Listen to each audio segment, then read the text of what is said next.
Wayan Widiasa sebagai Ketua Penguji, kemudian Ibu Tutu Susanti sebagai Sekretaris. Hari ini kita akan menguji salah satu mahasiswa kita terkait ujian laporan akhir studi. Ya, mahasiswa di perhotelan yang kebetulan dulu training sambil bekerja ya di bar. Ya, Iya, penelitiannya juga terkait dengan bartending. Di sebelum proses ujian ini kita lanjut, ada beberapa hal yang ingin Pak sampaikan, khususnya kepada Saudara Bayu. Di dalam proses ujian ini ada tahapan-tahapannya. Yang pertama nanti ada tahap presentasi, kemudian tanya jawab dan sidang penentuan hasil. Ya, saya berharap sama dengan Anda tentunya bisa lulus di tahap ujian ini. Untuk dapat nyatakan lulus atau tidak, nanti Anda harus memperoleh nilai minimal 65. 65, baik. Nilai itu diambil satu dari laporan akhir yang sudah Anda buat, yang sudah share ke pembimbing, itu bobot nilainya 1. Kemudian kemampuan Anda presentasi itu bobotnya 2. Dan yang ketiga itu adalah kemampuan Anda dalam mempertanggungjawabkan atau Anda menjawab pertanyaan-pertanyaan dari tim penguji, itu bobotnya 3. Sehingga total bobot itu ada 6. Bagi 5 bobot ini kamu maksimalkan saat ini pas ujian. Artinya sehingga memperoleh nilai minimal sehingga Anda bisa lulus. Ya harapannya harus nilai optimal lah. Ya, gitu. Baik, untuk presentasi saya kasih waktu kamu 15 menit. 15 menit. Silakan dimulai. Baik, ditunggu sebentar. Apakah sudah tertampilkan di layar, Pak? Sudah. Baik, saya akan buka presentasi kali ini. Saya ingin ucapkan terima kasih terlebih dahulu ke Bapak Wayan Widiasa, LST Par Empar selaku Ketua Penguji ke hari ini, dan Ibu Niketut Sutrisnawati selaku sekretaris hari ini, dan Bapak Wayan Sonder selaku penguji anggota hari ini. Dan sebelum itu saya ingin mengatakan maaf apabila ada kekurangan di dalam laporan serta penampilan saya kali ini. Baik, akan saya mulai dari bab 1, pendahuluan, yaitu latar belakang masalah.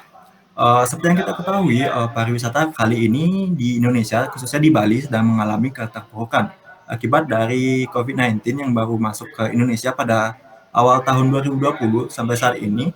Nah, sangat banyak sekali pelaku pariwisata, baik itu hotel, restoran, maupun travel yang mengalami penurunan omset. Nah, seiring berjalannya waktu, ada program dari pemerintah yang namanya New Normal. Nah, itu dapat menjadi angin segar bagi para pelaku pariwisata, sehingga mulai ada wisatawan yang mulai datang ke Bali.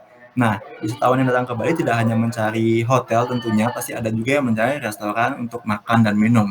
Nah, ada salah satu restoran yang bernama Ling Ling Restoran yang terletak di Peti Tengah nomor 43B, yang dimana restoran ini menyusung konsep Asian Fusion dan Club Bar, yang dimana tidak hanya menyediakan makanan, restoran ini juga menyediakan berbagai macam minuman, baik itu minuman non-alkohol dan beralkohol. Oleh karena itu diperlukan peranan dari seorang bartender untuk menyajikan minuman-minuman yang berkualitas agar dapat meningkatkan penjualan di restoran tersebut. Maka dari itu penulis sendiri tertarik untuk mengangkat judul upaya seorang bartender dalam meningkatkan penjualan minuman di Ling Ling Restoran. Nah, lanjut ke rumusan masalah. Di sini ada 3 topik yang saya angkat, yaitu apakah upaya yang dilakukan bartender dalam meningkatkan penjualan minuman di Ling Ling Restoran. Yang kedua, ada hambatan yang dialami seorang bartender dalam meningkatkan penjualan minuman di Ling Ling Restoran. Dan yang ketiga, bagaimana cara bartender dalam mengatasi hambatan yang dialami saat meningkatkan penjualan minuman di Ling Ling Restoran. Nah, untuk tujuan penulisannya ada 2, yaitu tujuan umum dan tujuan khusus, yang dimana tujuan umumnya itu bertujuan untuk mengetahui pelayanan bartender dan usaha yang dilakukan untuk meningkatkan penjualan minuman. Dan tujuan khususnya ada 3, yaitu untuk mengetahui upaya yang dilakukan bartender dalam meningkatkan penjualan di Ling Ling Restoran.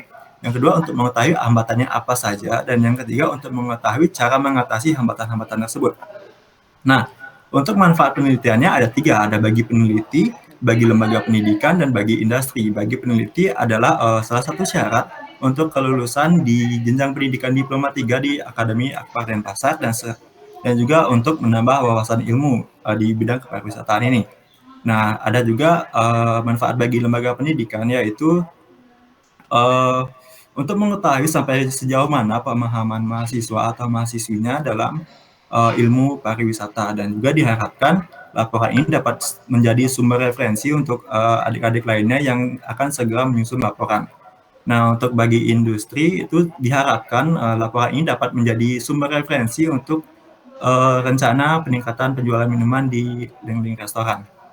Nah, lanjut ke bab 3 yaitu landasan teori, ada upaya. Upaya ini adalah suatu kegiatan atau suatu kegiatan seseorang yang memiliki tujuan dalam suatu pemecahan masalah.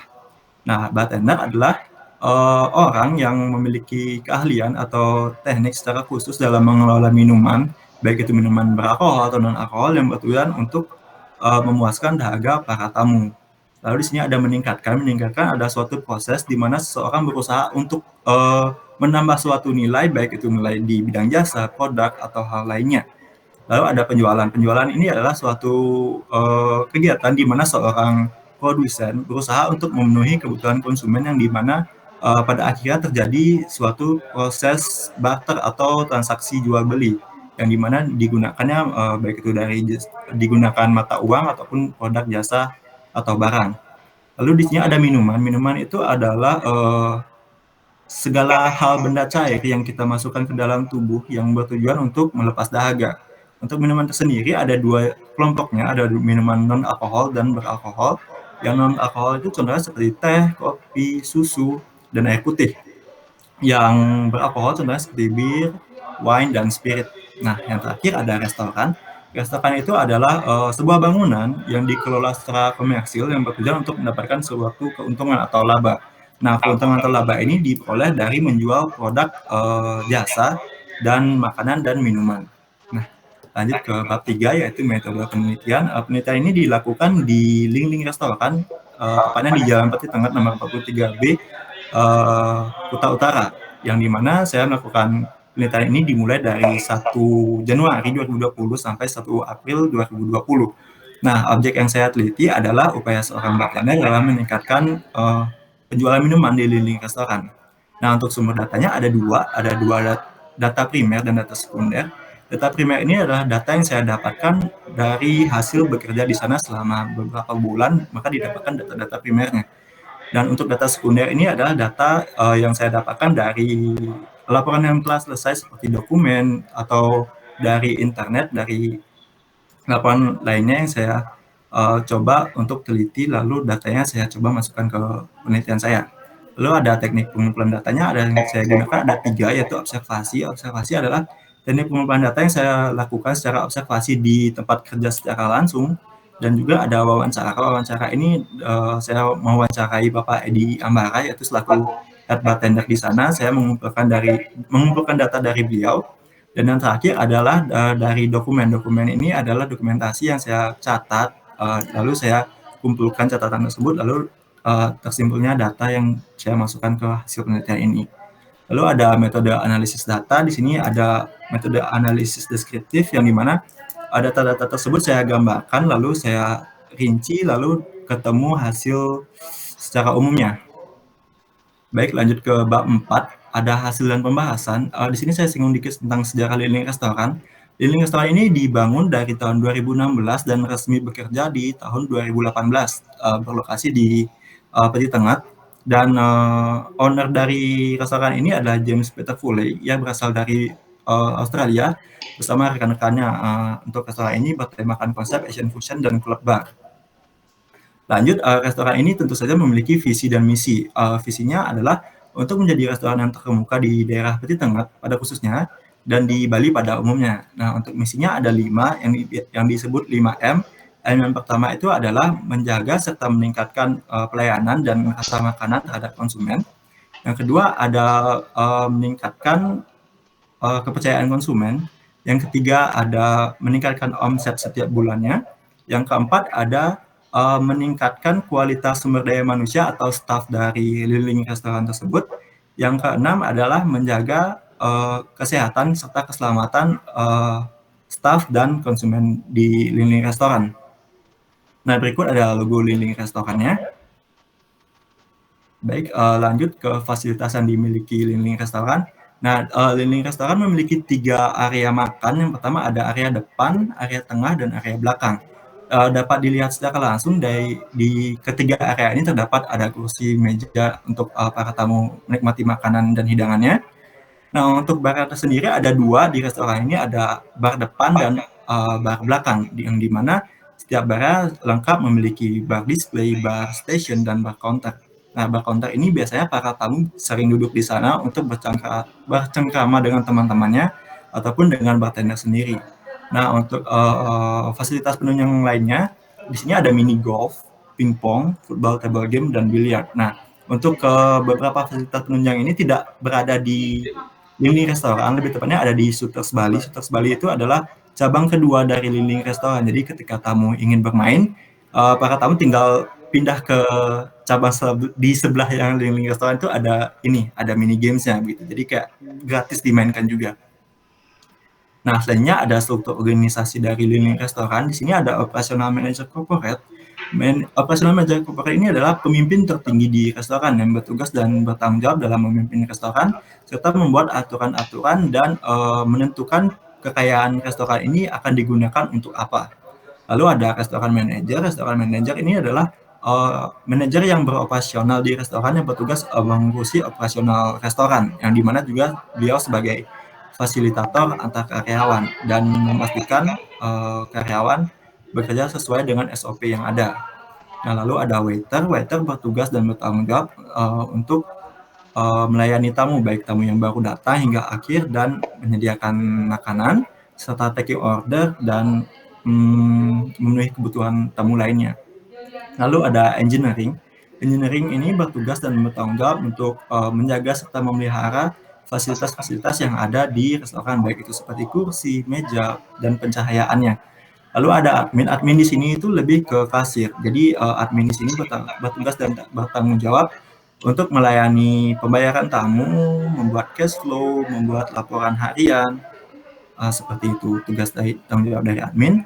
Lalu di sini ada head chef. Head chef itu adalah kepala koki di kitchen yang bertugas dan bertanggung jawab untuk membuat menu baru dan mengawasi para karyawannya seperti cook dan lain-lain agar bekerja sesuai dengan SOP. Lalu di sini ada bartender. Bartender adalah seorang bar yang bertugas dan bertanggung jawab untuk membuat minuman sesuai dengan order tamu. Lalu ada security. Security bertugas dan bertanggung jawab untuk menjaga serta menjaga keamanan di lingkungan restoran. Nah, lanjut. Berikut adalah upaya bartender dalam meningkatkan penjualan minuman di lingkungan restoran. Di sini ada 4 upaya yang bartender dan para tim usahakan demi meningkatkan penjualan minuman di lingkungan restoran. Yang pertama ada menciptakan signature drink, ada meningkatkan kualitas bir dan koktail, ada meningkatkan kemampuan komunikasi, dan ada meningkatkan kualitas pelayanan. Nah, saya akan menjelaskan dari menciptakan signature drink terlebih dahulu. Signature drink itu adalah minuman original atau minuman unik yang hanya bisa dibuat oleh orang tersebut. Jadi orang lain itu tidak dapat membuat minuman hal yang sama. Jadi signature drink ini dibuat dengan sangat teliti, jadi dapat menciptakan suatu rasa yang sempurna dan juga penampilan yang menarik.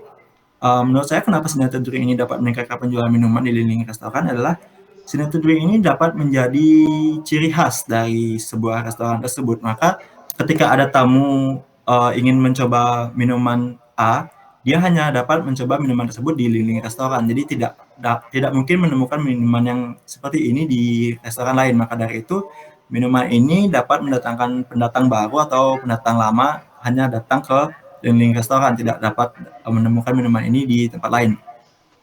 Lalu meningkatkan kualitas bir dan koktail. Seperti yang kita tahu, apabila kita menjual barang atau jasa yang kualitasnya baik, itu pasti banyak diminati oleh kalangan umum. Jadi ketika kita menjual bir dan koktail yang kualitasnya baik, tamu tidak akan ragu untuk datang kembali dan menuliskan review yang baik di beberapa platform sosial media. Nah, dengan begitu dapat menyebabkan tamu akan datang kembali dan membeli minuman tersebut kembali.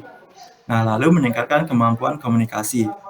Nah, selama saya bekerja di lini restoran, banyak sekali saya melihat para rekan-rekan bartender mengalami kesulitan dalam komunikasi dengan tamu. Nah, dengan begitu, seharusnya komunikasi ini dapat menjadi suatu trik dalam meningkatkan penjualan dengan cara seperti upselling dan hal lainnya.